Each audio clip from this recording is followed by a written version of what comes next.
Hello friends, welcome to your YouTube channel English family 87।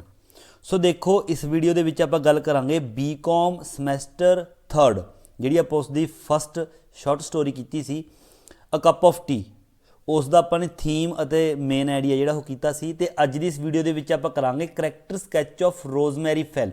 उस story दे विच character है rosemary फैल, जां फिर रोजमैरी फैल represents a class of woman. Discuss कि चीज़ डिस्कस करो किस क्लास नूं रिप्रजेंट करती है रोजमैरी फैल।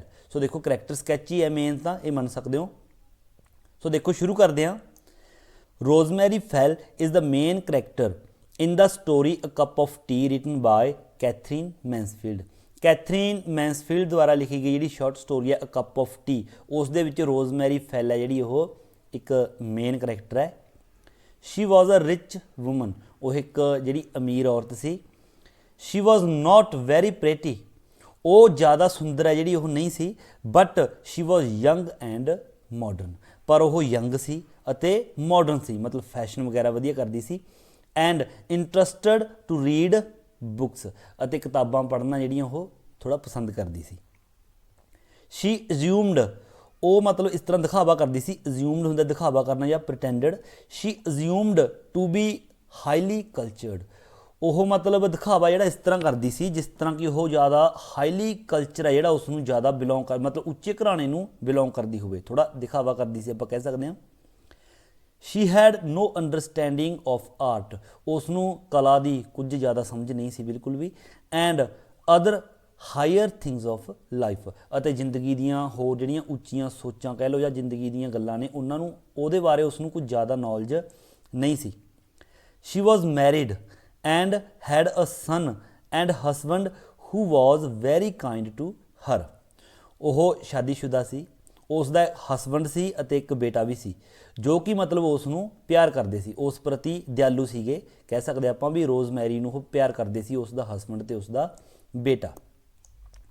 She went for shopping van ever she liked, जदों कदी भी उसनूं पसंद हुंदा जां उसका दिल करदा वो शॉपिंग करन दे लई जांदी।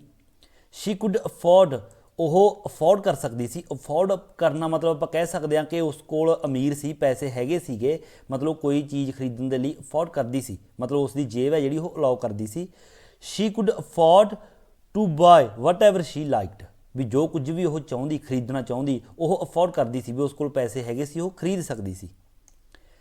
She took interest in the welfare of others, उसने की कीता। शी टुक इंटरस्ट, उसने इंटरस्ट लिया किस चीज़ दे विच, in the welfare of others, मतलब दूजिਆਂ ਦੀ भलाई करन दा। वैलफेयर हुंदा भलाई, उसने इस चीज़ दे विच इंटरस्ट लिया कि वो दूसरिਆਂ ਦੀ भलाई करना चाहुंदी है, वो दूसरिਆਂ ਦੀ भलाई करना चाहुंदी सी।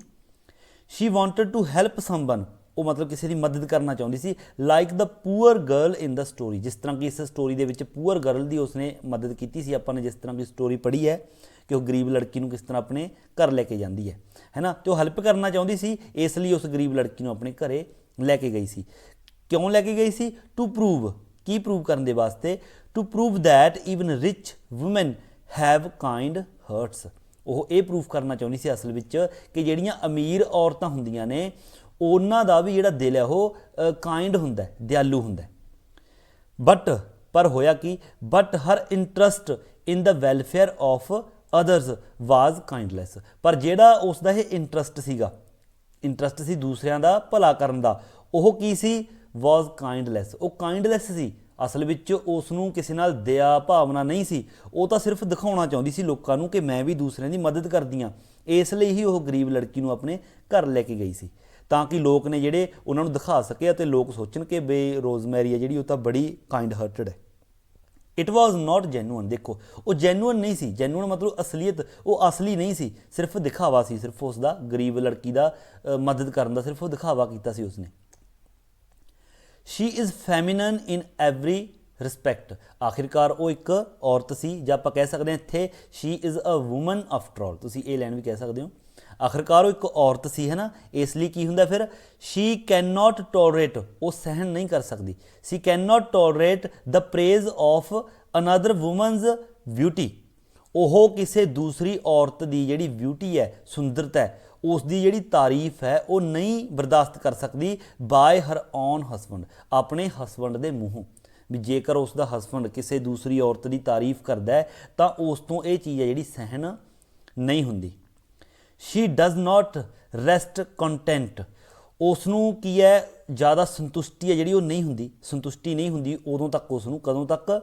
Shri does not rest content till her husband reassures her that she is very pretty and he loves her, ਉਸ ਨੂੰ ਉਦੋਂ ਤੱਕ ਸੰਤੁਸ਼ਟੀ ਨਹੀਂ ਹੋਈ ਜਦੋਂ ਤੱਕ ਉਸ ਦੇ ਹਸਬੈਂਡ ਨੇ ਉਸ ਨੂੰ ਦੁਬਾਰਾ ਵਿਸ਼ਵਾਸ ਨਹੀਂ ਦਿਲਾਇਆ, ਰੋਜ਼ਮੈਰੀ ਨੂੰ, ਕਿ ਉਹ ਬਹੁਤ ਜ਼ਿਆਦਾ ਸੁੰਦਰ ਹੈ।